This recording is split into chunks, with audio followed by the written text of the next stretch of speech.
তেলের পাম্পে দূর হচ্ছে না দীর্ঘ অপেক্ষার পালা, দিনে দিনে বাড়ছে অস্থিরতা। তেল শুধু সংসদে আছে, দেশে নেই, মন্তব্য বিরোধী দলীয় নেতা।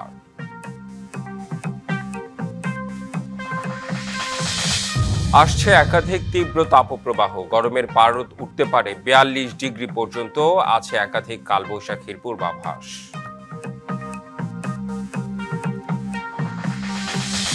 পহেলা বৈশাখে টাঙ্গাইল থেকে কৃষি কার্ড বিতরণের উদ্বোধন করবেন প্রধানমন্ত্রী। বাংলা নববর্ষে উন্নয়নের কথা শুনতে চান জেলাবাসী।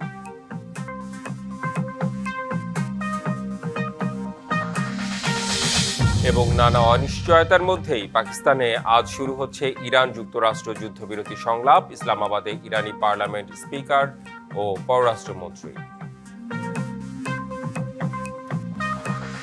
স্বাগত ডিবিসি সংবাদে, দেখছিলেন নাসির সিনটেক্স গ্রুপ সংবাদ শিরোনাম, সাথে আছি রেদওয়ান আহমেদ। জানাবো খবরের বিস্তারিত। দেশে দিন দিন হামের প্রাদুর্ভাব উদ্বেগজনক হারে বাড়ছে। হাসপাতাল থেকে চিকিৎসা নিয়ে আংশিক সুস্থ হয়ে বাড়ি ফেরার পর আবারও অসুস্থ হয়ে পড়ছে শিশুরা। ভর্তি হতে হচ্ছে বিভিন্ন হাসপাতালে। এরই অংশ হিসেবে রাজধানী বাংলাদেশ শিশু হাসপাতাল ও ইনস্টিটিউটে জরুরি বিভাগের সামনে সকাল থেকেই রোগীর পরিবার ও স্বজনদের দীর্ঘ লাইন দেখা গেছে। অসহনীয় গরমের মধ্যে লাইনে দাঁড়িয়ে টিকিট কাটতে হচ্ছে অনেককে। অভিযোগ, গুরুতর অসুস্থ নবজাতকের ক্ষেত্রে টিকিট ব্যবস্থার পরিবর্তনের। এদিকে হামের চিকিৎসা নিতে আসা শিশু রোগীদের যথাযথ চিকিৎসা দিতে হিমশিম খাচ্ছেন হাসপাতাল কর্তৃপক্ষ। ইমার্জেন্সি বাচ্চা, ছোট ছোট বাচ্চাগুলা খুবই কষ্টে আছে। ওই স্বাস্থ্য সেবাটা পুরোপুরি দেওয়া করতে পারতেছে, মেনটেন করে না, কিছু হয়রানি করায়। আজকে 6 দিন আছে, 6 দিনে ফ্যানটা তো চলে না, গরমে অস্থির। আর সবচেয়ে বড় অভিজ্ঞতা, এই হসপিটালে পুরুষ মানুষ আসাটা পাপ। কারণ পুরুষ মানুষের জন্য এই হসপিটালে কোথাও কোনো বাথরুম নাই, কোনো কিচ্ছু নাই। নিউজিল্যান্ড সিরিজকে সামনে রেখে ঘোষণা হচ্ছে টাইগার স্কোয়াড। দলে কারা থাকছেন এবং কাদের বাদ দেয়া হচ্ছে, বিষয়ে বিস্তারিত জানাতে বিসিবি থেকে, অর্থাৎ সরাসরি যুক্তি চলে যাচ্ছি বিসিবিতে। সবসময় যে তার সাথে একমত হবে এমন না, আবার সবসময় দ্বিমত হবে এমন কোনো কথা নেই। বাট আমরা ডেফিনেটলি আলাপ করবো এবং আলাপটা আমরা করেছি এবং অনেক আগেই করেছি। আমরা একবার না 2-3বার বসেছি ফাইনাল করার। না, আমি কোনো এরকম কিছু শুনিনি। আমরা ভাইস ক্যাপ্টেনের সাথে যে একদম আলাপ করি তাও না, বাট ডেফিনেটলি ক্যাপ্টেনের সাথে মূল প্রায়োরিটি ক্যাপ্টেন। বাট দু একজনের যে চিন্তা ভাবনা আমরা নেইনি তা না, আমরা একটা কথা বলছি। বা দিন শেষে আসলে টিমটা স্কোয়াডটা সিলেক্ট দেয়। বাট আমরা সবার সাথে আলাপ করে নিয়েছি, যাদের মধ্যে সবার সাথে আমাদের মিলবে কিংবা সবার কথা আমরা রাখতে পারবো। যেটা হয়, স্কোয়াড করতে হলে তো আপনার মত দ্বিমত হয়, বাট আমরা কথা সবার সাথে। আমি মনে একবার মেনশন করেছিলাম যে প্রায়ার টু ওয়ার্ল্ড কাপ আমরা কোনো চেঞ্জ করবো। আমরা যদি চেঞ্জ করতে কাজে দেখতে হয়, আমরা নেক্সট 6 মান্থ কিংবা এর মধ্যে আমরা দেখে নিব। আমরা একদম প্রায়ার টু ওয়ার্ল্ড কাপ আসলে নতুন কাজে দেখতে চাই না। আনটিল যে কেউ ইনজুরি হলে তাকে ওইগুলো দেখতে, সেটা ডিফারেন্ট কেস। বাট আমরা আসলে ওয়ার্ল্ড কাপের আগে কোনো পরীক্ষা নিরীক্ষার মধ্যে যাবো না। এটা আমাদের সিলেকশন কমিটির একটা আমাদের মধ্যে যে আলাপটা হয়েছে। দেখুন, বাংলাদেশ টিম যখন খেলবে আমাদের ফার্স্ট প্রায়োরিটি থাকে কিন্তু ম্যাচটা যেটা আমরা যদি টিমটা বানাবো, যে টিমটা করলে আমরা জিততে পারবো। ওইখানে আমরা কীভাবে একজন দুজনকে আমরা যারা দেখছি তখনই আমরা দেখবো, আমাদের জন্য সেকেন্ড অপশন। অবশ্যই আমরা ওয়ার্ল্ড কাপে যখন আমাদের চিন্তাভাবনা নিয়ে আমরা এই সিরিজগুলি করছি, সেটা নিয়ে আমরা চিন্তাভাবনা করে দরকার করছি। বাট বাই নট স্যাক্রিফাইসিং যে আমরা ম্যাচটা জেতার জন্য আমরা টিম দেখার জন্য দেখবো, টিম জিত না জিতে কোনো পরের সেকেন্ড অপশন। আমার কাছে ফার্স্ট অপশন জেতা। এর মধ্যে আমরা যদি কাউকে দেখার দরকার আমরা দেখে নিব, বাট এটা এই নেক্সট 6 মান্থেও দেখবো। জ্বালানি তেলের সবশেষ পরিস্থিতি জানাতে রাজধানীর তেজগাঁও এলাকা থেকে সরাসরি যুক্ত হচ্ছেন সহকর্মী পার্থ সাহা। এছাড়া আরও 2 জেলা থেকে যুক্ত হবেন আমাদের 2 সহকর্মী, অর্থাৎ বরগুনা থেকে যুক্ত হবেন জিয়াদ মাহমুদ এবং নাটোর থেকে পরিতোষ অধিকারী। শুরুতেই ঢাকায় আসতে চাই। পার্থ সাহা, আপনার কাছে ঢাকায় যে ফিলিং স্টেশনে আপনি রয়েছেন, সেখানে এই মুহূর্তে কি চিত্র দেখছেন? রেদওয়ান, ফিলিং স্টেশনের চিত্র যদি বলতে চাই, সকাল দুপুর কিংবা রাত একই রকম দৃশ্য, ভোক্তাদের দীর্ঘ অপেক্ষা। অন্যদিকে ফিলিং স্টেশন কর্তৃপক্ষের দাবি, ভোক্তার চাহিদা অনুযায়ী ডিপো থেকে মিলছে না তেল। তবে এই সব সমস্যার সমাধান করতেই মূলত এই যে ফুয়েল পাস একটি অ্যাপের কথা কর্তৃপক্ষ বলেছিলেন, সেটির কার্যক্রম কিন্তু ধীর গতিতে শুরু হলেও কিছুটা সশরীরে কিন্তু দেখা যাচ্ছে। মূলত এই যে স্টেশনটি আমি বর্তমান অবস্থান করছি, ট্রাস্ট ফিলিং স্টেশন, এখানে কিন্তু ফুয়েল পাসের যে কিউআর কোড সেটি কিন্তু বিভিন্ন জায়গায় লাগিয়ে দেওয়া হয়েছে এবং এই যে এখানে যে কিউআর কোডটি আপনাদের মাধ্যমে দেখানোর চেষ্টা করলাম, এই কিউআর কোডের মাধ্যমে ভোক্তারা কিন্তু কিউআর কোডে ক্যামেরা স্ক্যান করে এখানে কিন্তু রেজিস্ট্রেশন করতে পারছে এবং রেজিস্ট্রেশন করলে এখান থেকে 1200 টাকার তেল কিন্তু তাদেরকে দেওয়া হচ্ছে। অন্যদিকে যারা এই ফুয়েল কার্ডে যারা রেজিস্ট্রেশন করছেন না তাদেরকে কিন্তু 1000 টাকার তেল দেওয়া হচ্ছে এবং কর্তৃপক্ষ বলছেন যে এই ফুয়েল কার্ডে বা যারা রেজিস্ট্রেশন করে এখানে আসছেন তাদেরকে অতিরিক্ত অর্থাৎ 200 টাকার কিন্তু বেশি তেল দেওয়া হচ্ছে। এই যেই সিস্টেমটি নতুন করে চালু করা হয়েছে এর মাধ্যমে ভোক্তাদের যে চাহিদা এবং অনেকেই তেল মজুতের কথাও বলেন, অতিরিক্ত তেল একাধিকবার লাইনে দাঁড়িয়ে তেল নেওয়ার কথা বলেন। মূলত এই যে সমস্যাটা সামনে আসছে সেই সমস্যার সমাধান করার জন্যই যে ফুয়েল পাস যে অ্যাপ, সেই অ্যাপ কিন্তু যাদের স্মার্টফোন রয়েছে তারা কিন্তু সেই স্মার্টফোনের সাহায্যে একটি অ্যাপ লগইন করে এখানে রেজিস্ট্রেশনের মাধ্যমে কিন্তু তেল দিতে পারবেন দিনে সর্বোচ্চ 15 লিটার। এই যে সিস্টেমটি, সেই সিস্টেম কিন্তু এখনও এখানে যারা ভোক্তা রয়েছেন আমরা অনেকের সঙ্গে আসলে কথা বলেছি এই ফুয়েল কার্ডের যে রেজিস্ট্রেশন সিস্টেম, সেই সিস্টেম সম্পর্কে কিন্তু অনেকেই অবগত নয়।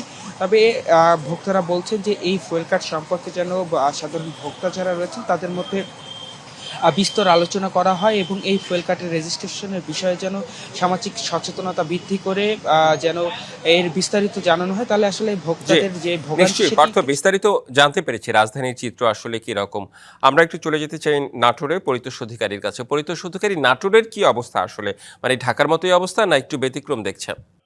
রেদন, নাটোরে তো ব্যতিক্রম আছেই, কারণ এখানে যেহেতু সবগুলো পাম্পে একসঙ্গে তেল দেওয়া হচ্ছে না। ঢাকার চিত্রটা আর এখানকার চিত্রটা একটু ভিন্ন আছে।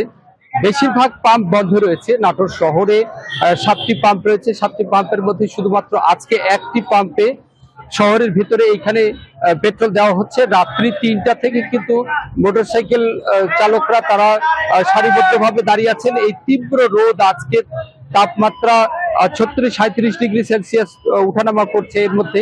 এর মধ্যে কিন্তু তারা দাঁড়িয়ে দেখছেন। এদের মধ্যেই আবার কখনো কখনো তাদের মধ্যে উত্তেজনা বিরাজ করছে, যে কোনো মুহূর্তে হয়তো সংঘর্ষ হতে পারে। এখানে পুলিশ মোতায়েন করা আছে, তারা কিন্তু বিষয়টি দেখছেন যে যাতে বিশৃঙ্খলা না হয়। কিন্তু তারপরেও মাঝে মাঝে কিন্তু হইচই করে উঠছে এবং লাইন ভঙ্গ করার একটা প্রবণতা আছে এবং নানা সুপারিশে তেল নেওয়ার ঘটনাও কিন্তু এখানে ঘটছে। সেই জায়গা থেকে কিন্তু এখানে একটা তীব্র উত্তেজনা রয়েছে। আর যেহেতু 200 টাকা করে তেল দেওয়া হচ্ছে, এই তেল দিয়ে কোনো একটা চাকরিজীবী, কোনো একটা এনজিও কর্মী তারা কিন্তু একদিনই চলতে পারছে না, যার কারণেই কিন্তু প্রতিদিনই তাদের বিভিন্ন জায়গায় দাঁড়াতে হচ্ছে এই তেলের জন্য। তারা কিন্তু বলছেন যে একবারে যদি 500 টাকা বা 1000 টাকা তেল দেওয়া হতো তাইলে হয়তো 3 দিন 4 দিন পরে কিন্তু আবার দাঁড়াতে পারতো। তো এখন এই পরিস্থিতিতে রয়েছে। একটা করে পাম্প না, 3-4টা পাম্পে যদি তেল দেওয়া হতো তাহলে এরকম হতো না বলে বলছেন এখানকার গ্রাহকরা। আমরা একটু বরগুনায় যেতে চাই জিয়াদ মাহমুদের কাছে। জিয়াদ মাহমুদ, আপনি নিশ্চয়ই শুনতে পাচ্ছেন আমাকে। আমরা ঢাকা চিত্র দেখলাম, নাটোরের চিত্র দেখলাম, বরগুনায় একটু জানতে চাই যে বরগুনায় বিভিন্ন খাতে নানা রকম সমস্যা হচ্ছে এই জ্বালানির সংকটের কারণে, একটু বিস্তারিত জানাবেন। এতদিন আমরা বরিশাল জেলার তথ্য উপাত্ত আপনাদের জানিয়েছি যে সেখানে তেলের পাম্পের পরিস্থিতি। এবারে আমরা এসেছি বরগুনাতে। বরগুনা যেহেতু সমুদ্র ঘেঁষা, এখানকার বেশিরভাগ মানুষ জেলে এবং কৃষক। তাদের জীবনে কিন্তু একটা দুর্ভোগ নেমে এসেছে এই যে তেলের যে এই সময়টা। এবং আপনাকে দেখাই যে এখানে যারা পাম্পে তেল দিতে এসেছেন, বিশেষ করে বাইকার যারা রয়েছেন, তারা কিন্তু বাইকের যে মায়া ছেড়ে এখানে বাইক ফেলে রেখে তারা চলে গেছেন। এখানে দীর্ঘ লাইন বাইকের।